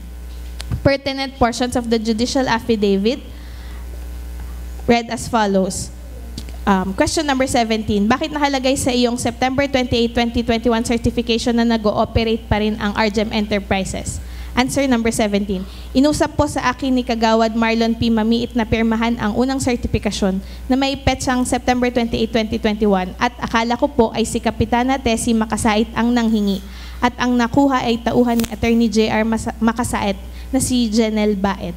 Aming nakasanayan na kapag ang isang sertifikasyon ay binigay na sa akin para papirmahan galing sa isang kagawad, katulad nga ni Kagawad Marlon P. Mamiit, ay aking sinasabi bago ko pirmahan kung sigurado na si Kagawad Marlon sa laman nito at na-check na ang nakasulat sa sertifikasyon dahil bilang head ng Committee on Finance ay alam niya ang tungkol dito. At sinabi rin po niya wala po itong problema, sir. Malaki ang tiwala ko at ako'y nagtiwala kay Konsehal Marlon P. Mamiit bilang mas matagal na siya sa akin na opisyal ng barangay at bilang head ng finance. That upon conduct of ocular inspection, he issued January 26, 2022 certification or Exhibit E saying that there is no structure erected on the subject purposes. Likewise, the last witness presented was Ms. Zarina Don S. Hidalgo. She testified that she is the barangay secretary of Barangay Banay-Banay. As such, she is responsible as a record custodian that issues business clearance, permit to construct, and helps in the preparation of minutes of the meeting. She confirmed the issuance of pagpapatunay dated April 22, 2022 or Exhibit K. She testified that Barangay Captain Danilo R. Silva has no hand in the preparation of the September 28, 2021 certification or Exhibit B, and that the content of which was only copied from the draft brought by one Janelle P. Baet, that Respondent Marlon P. Mamiit searched the records from the old files of the barangay regarding RGM Enterprises. Hence, September 28, 2021 or Exhibit B was issued despite the fact that no records was seen from her files. On February 14, 2023, Barangay Kagawad Marlon P. Mamiit testified that on September 28, 2021, Ms. Enel Baet went to the barangay hall to ask for a certification that spouses Teresita A. Makasait and Ismael Makasait had business on their barangay. As an officer of the day, he accommodated Ms. Baet. He discovered that spouses Makasait did not have any records of business in the records of the barangay. Hence, he referred her to the barangay clerk. The barangay then issued a certification dated September 28, 2021 or Exhibit B regarding RGM Enterprises. He testified that there were only misrepresentations in the English language about the question certification. Pertinent portion of the judicial affidavit or Exhibit 5 read as follows. Number 10, ano ang masasabi mo sa nasabing certification na nagkaroon lamang po ng malabong interpretasyon sa salitang Ingles ang kine-question ng complainant na have constructed and have been operating a construction supply business in the premises of the residents, all under a jurisdiction called RGM Enterprises since May of 1992. He admitted that he knew that the said business enterprise had long been closed. The January 26, 2022 certification or Exhibit B only clarified that the misrepresentations of the September 28, 2021 or Exhibit B certification on cross, Respondent Mamiit reasoned out that there were only errors in grammar or explanation on the September 28, 2021 or Exhibit B document. Pertinent portion of the minutes dated February 14, 2023, page 19 read as follows. Attorney I. Makasait, what is your understanding of this content of the certification? Honorable M. Mamiit, doon po sa salitang Ingles dito sa certification ay nagkaroon po ng typographical error, which is mali po ang grammar o mali po ang explanation, pero wala pong inaano na siya po ay existing up to the present. Resolution. The complainant filed a complaint affidavit against Barangay Kagawad Marlon P. Mamiit of Barangay Banay-Banay for misconduct in office and abuse of authority, which are both violations of Section 60 of Republic Act 7160, otherwise known as the Local Government Code of the Philippines. Before any conclusion can be made, it is necessary to define first what constitutes the acts complained of. The only issue addressed to this body is whether or not the act of Respondent Marlon P. Mamiit constitute violation of RA 7160 Section 60 subparagraph C, dishonesty, oppression, misconduct in office, gross negligence, or dereliction of duty, and subparagraph E, abuse of authority.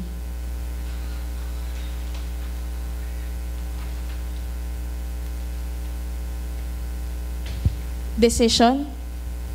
Considering the above-mentioned circumstances, the Sangguniang Panglungsod unanimously resolves that Respondent Konsehal Marlon P. Mamiit be reprimanded with a stern warning that a repetition of the same or similar offense will warrant the imposition of a more severe penalty.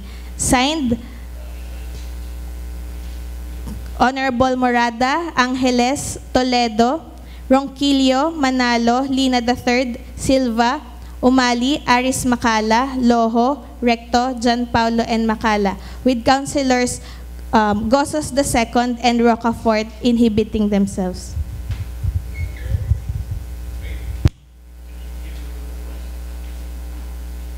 Thank you, Madam Secretary. I respectfully move for the adoption of the said resolution decision as a pronouncement of this body.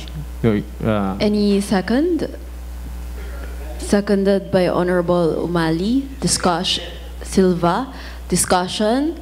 Objection. Hearing none, the motion is hereby approved for the second reading. Thank you, Madam Chair. Thank you. Honorable Dr. Loha, you are recognized. Again, good morning, Madam Chair. So, nandito po si Attorney Willie Rivera if you have any clarifications with the MOA. Suspension of rules. Suspension of rules. Suspension of rules. May I request for the suspension of the rules? Any second? Second for the suspension of the rules. To give way the Rules good lawyer. suspended. Okay. Attorney Willie Rivera. Attorney, may pinagtatalunan ho dito. At para bagang hindi pabor sa atin ang kontrata na papasukan natin ng ating puting alkalde as represented para sa city government. May mga i-delete tayo at pumayag naman ang chairman na i-delete yung ilang parte. Kaya lang kami hindi ho kami magkaintindihan for the reason ang tanong ho ay ito gang property na kinatatayuan ng District Hospital, Lipa City District Hospital, ito baga ho ay pag-aari ng gobyerno, ng Lipa or ng provincial government. Dahil ho, may sinasabi sa nasabing kontrata na tayo daw ho ay magbabayad ng 35,000 pesos at 35 million para po sa mga development or sa mga nakalagay ho diyang nakatayo na building. Ano ga ho yung katotohanan diyan sa bagay na yan? Good morning po to the honorable members of the Sangguniang Panglungsod, Vice. To explain po, both the Chief Executive from the provincial government and the city government of Lipa, out of goodwill, made an agreement that the lease po, although the property, the land belongs to the city government of Lipa, however, we take into account the machineries, equipments, fixtures that was put into that facility by the provincial government. However, may we just clarify that the provincial government will not profit from this. The lease will be paid by virtue of the referral of the provincial government going to us. So the only true patients that in that method we call that device as imaginary monetization. So the 35 million, we are allotting 7 million per year to accommodate the referrals coming from the provincial government. So this is to safeguard the interests of our city government because the city mayor protects the resources of our local government po. So, wala ho tayong ilalabas na pera. Wala sa madaling salita. Parang ang palit, serbisyo natin sa mga, siguro, sa hindi Tagalipa na hindi membro ng PhilHealth or yes po, yung mga nahingi ng tulong sa provincial government. Ibig sabihin, no, 35 million, sa tansyahan nyo, gano'n kaya katagal tayong matatali sa kontratang iyan? 5 years lang po. 5 years. 7 million per year lang po. To say, 7 million a year. Yes po. Ibig sabihin, no, ganong kadaming pasyente ang gagastusan ng city government of Lipa na dapat ay pananagutan ng provincial government. Ganong kadaming pasyente yung 7 million. 7 million. Baka ho, yes po. Yes, sir. Baka ang mangyari dyan, wala na tayong Tagalipa na mapaglingkuran at puro sila nila. Parang kumuha tayo ng bato na pinupukpok natin sa ating ulo dahil 7 million.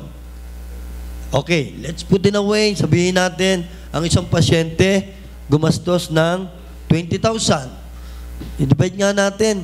7 million divided by sa 20 ha. Yun yung pinakamalaki na siguro. Ano ko sa Labior? Yung 20,000. O sige, let's put it away. O sabihin natin, doon na tayo sa 50,000. Gano'ng kadami, Dok, na pasyente yung atin nung 7 million divided by 50,000. Baka ako'y Bali, on a monthly basis po ito ay nasa 584,000. Ang monthly? Oo. So, monthly yon. So, kung ano na lang natin sa very conservative na 50,000. Kasi ito we also have to consider na ang ilalagay po kasi natin dito sa hospital system 2, which is the Lipa City District Hospital, ay mostly maternity and pediatric cases. So, mga nanganganak po ito. Pinaka-conservative po sa cesarean, usually 50,000. Kung 50,000 po ito, at least roughly, mga 10 patients a month. Ayun nga, wala ho tayong problema kung anong serbisyo. Ang akin lang hong iniisip, baka ho, yung 7 million, instead na ang ating mapapaglingkuran, yung budget nating ilalaan diyan, ay baka doon mapapapunta, doon sa hindi naman Tagalipa, kundi rekomendasyon ng provincial government. Baka itong ating mga irerekomenda ay hindi magagamot sa kadahilan ng wala na tayong gamot, wala na tayong ibang pangangailangan na para sa mga Tagalipa, kundi naibigay na natin sa mga pasyente na rekomenda ng provincial government. Yun ay isa ko lang ang nakikita na ito may para rin sa ating mga Tagalipa at sa city government Lipa. Baka kung mangyari, magbumerang sa atin. Baka sabihin na, teka, kami ay nagpunta diyan, akala namin, ito'y sa Lipa. Yung pala, naubos na ang mga gamot, naubos na yung mga iba pang gamit dahil may mga tagibabayan. Ang ibig sabihin, pwede natin siguro na amendahan kung pwede. Na siguro, wag naman napakalaki ng 7 million a year. Gawin natin siguro, wag 5 years. Gawin natin 10 years, 15 years. Upang sa ganon, ay kaunti lamang ang pondo na manggagaling sa City of Lipa para sa rekomendasyong pasyente ng taga-ibang bayan. Para masabi natin na talagang itong pondo ng City of Lipa ay inilaan natin ng more than 80% para sa kababayan nating mga taga-Lipa. Kung papayag ang naghanap ng MOA.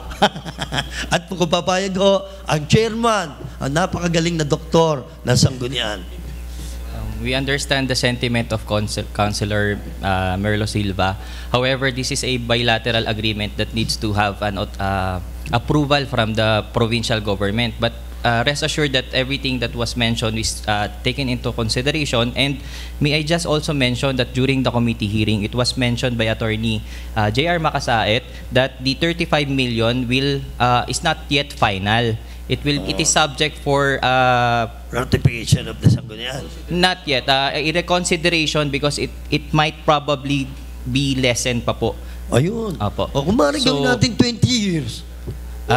We will discuss that po. Apo, definitely. At yung iba pa, may binanggit din kanina, si Doktor, ang pinakamagaling na doktor ng Sanggunian, na yung iba daw na, anong Dok, tawag doon, yung mga ibang equipment, ay ipo-pull out. Tama nga? Na wala na po. Apo. Baka naman pwedeng, huwag na rin i-pull out. Dahil baka naman, yung pagsisilbihan nating inirekomenda nila, ay hindi naman natin mapagsilbihan, tayo mapahiya sa kadahilan ng wala na yung equipment na kailangan nung kanilang mga pasyenteng inirekomenda. Siguro, kung ano as is, yung nandyan, yun Dahil, pati naman ang tao, absorb din natin ang tao di ka? Yes po. Dahil tayo rin na mananagot dyan sa mga personnel. Tama ako, Doc? Yes, tayo mananagot dyan. Tayo magpapasuldo. Tayo ang mag-absorb. Parang gawin nating total devolution. Di ka? Yes po. Siguro, tingnan natin yung anggulong iyon. At siguro, kung iyan ay mangyayari, attorney, ay siguro, yun ang pinakamaganda para sa lungsod na Lipa. Yes po. May I just mention that we started the negotiation as early as February 8 with Governor Mandanas, and this MOA already encountered several revisions. So we will propose for the last time what you have suggested, and of course the reason why we shortened the period to just 5 years is in order for us not to remain committed to the provincial government, to their referrals, so that after 5 years we are free from any recommendations from the provincial government, but we will also accept.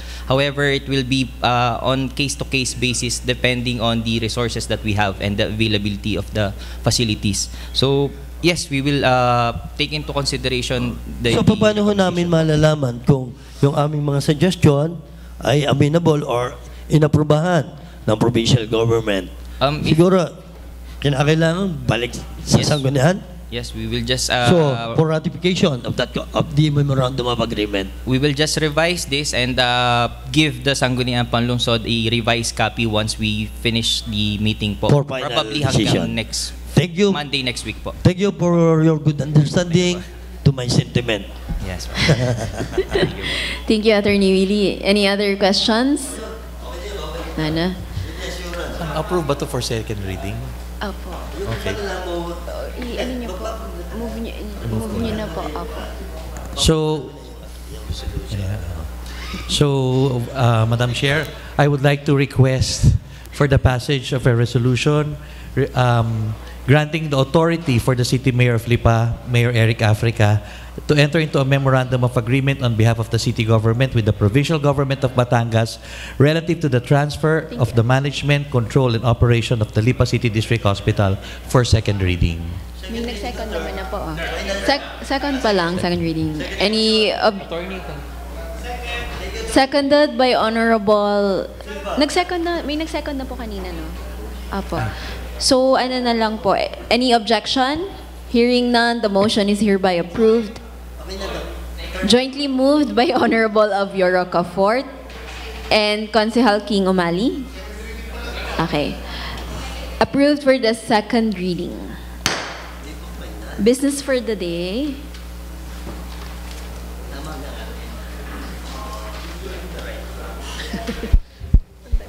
Business for the day. Number 1, reclassification request of Pablita Abiera of the 204 square meter parcel of property located at Barangay Mataas na Lupa, Lipa City.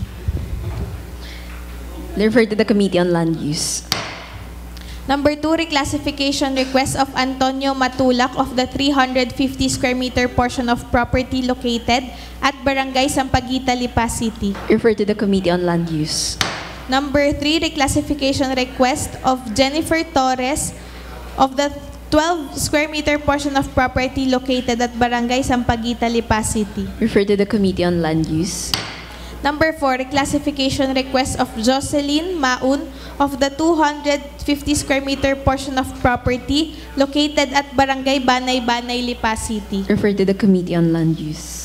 Number 5, letter of the City Mayor addressed to the Sangguniang members for the issuance of special use permit for the proposed warehouse to be located at Barangay Banay-Banay, Lipa City. Refer to the Committee on Land Use. Number 6, letter of the Punong Barangay of Pangaw, Honorable Juana L.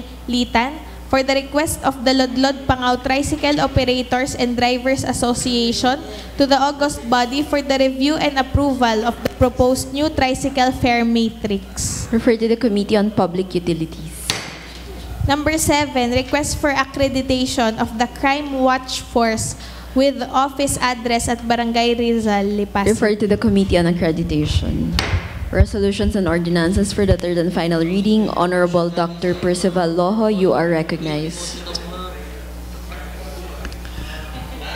Okay, I would like to request for the passage of a resolution requesting the August body granting authority to the City Mayor of Lipa to enter into a joint undertaking between the City Government of Lipa and the Philippine Health Insurance Corporation relative to the project entitled Implementation of Transmission of Benefit Payment Notice via SMS, which enable the use of mobile platform technology for the provision of services such as notification of payment made by PhilHealth for their hospitalization at Hospital ng Lipa for third and final reading. Jointly moved by Honorable Silva, seconded by Honorable Morada, Umali, Toledo, Lina. Objection? Hearing none, the motion is approved for the third and final reading. Likewise, I would like to pass a resolution granting authority for the City Mayor of Lipa, Honorable Mayor Eric B. Africa, to enter into a memorandum of agreement on behalf of the city government with the provincial government of Batangas relative to the transfer of management, control, and operation of the Lipa City District Hospital, subject for ratification for third and final reading. Jointly moved by Honorable Silva, seconded by Honorable Lina Umali Makala, Toledo. Objection? Hearing none, the motion is hereby approved for the third and final reading. Honorable Mikey Morada, you are recognized.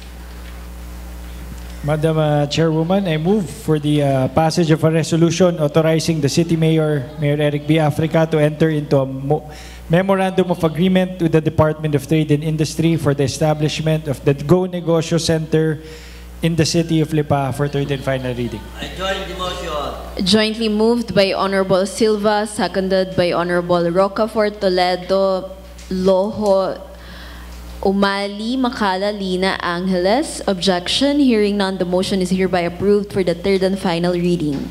Honorable Attorney Gali Angeles, you are recognized.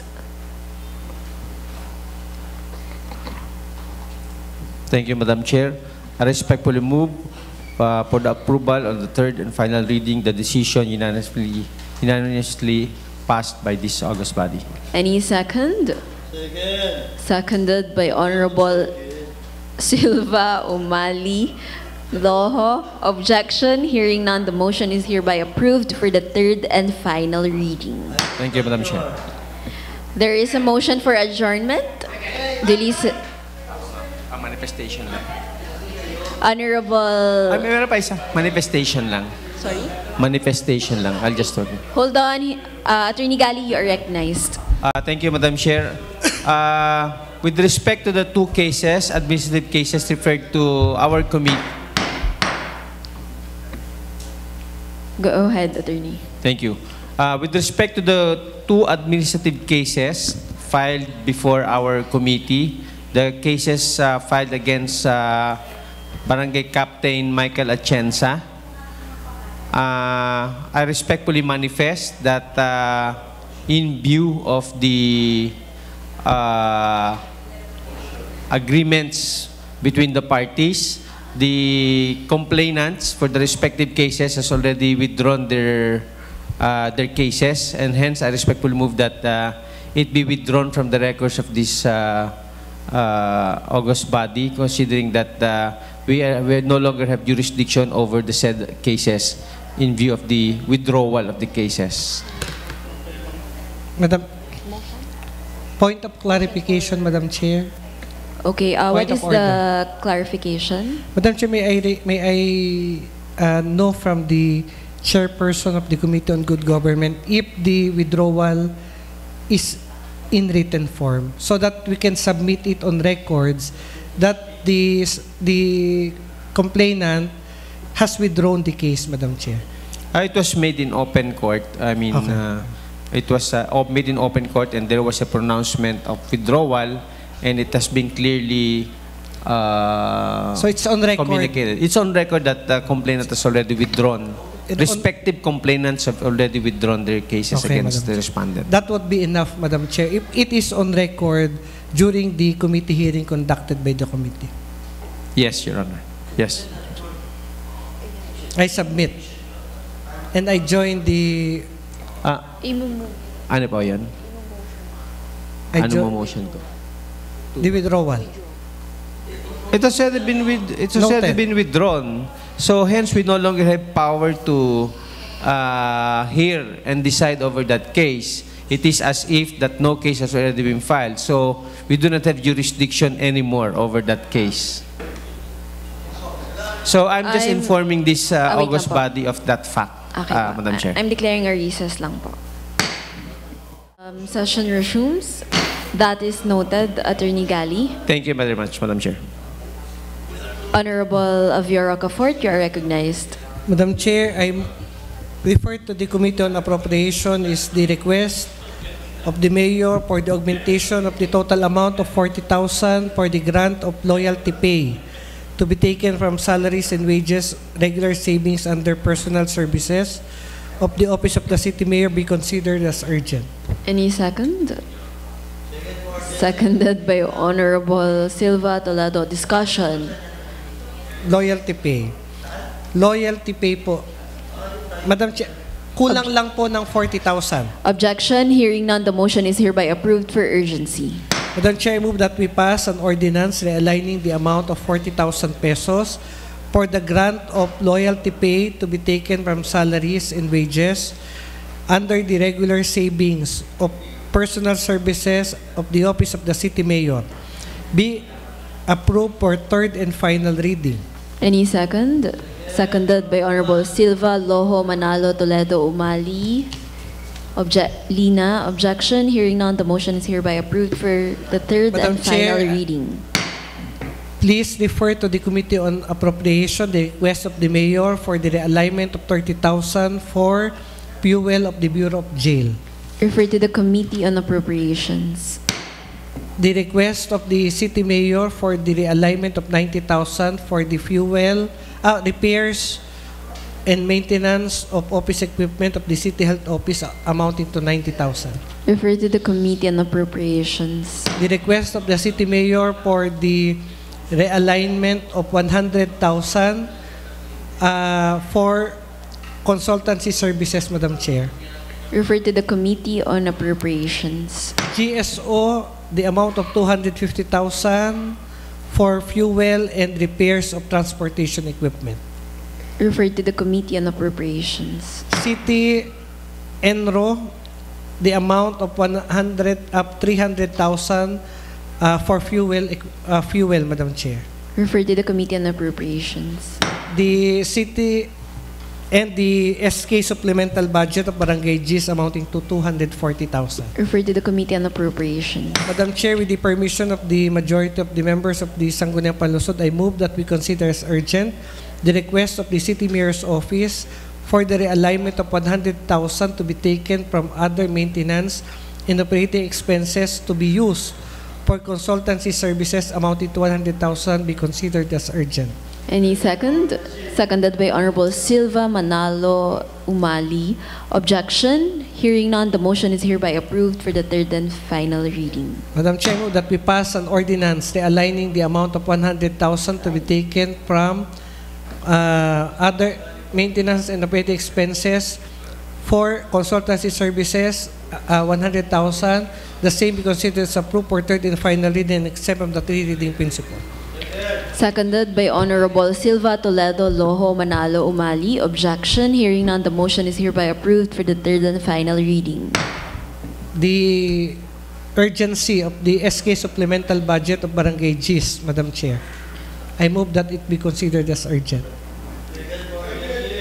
Jointly moved by Honorable Toledo. Urgency pala. For urgency pa lang.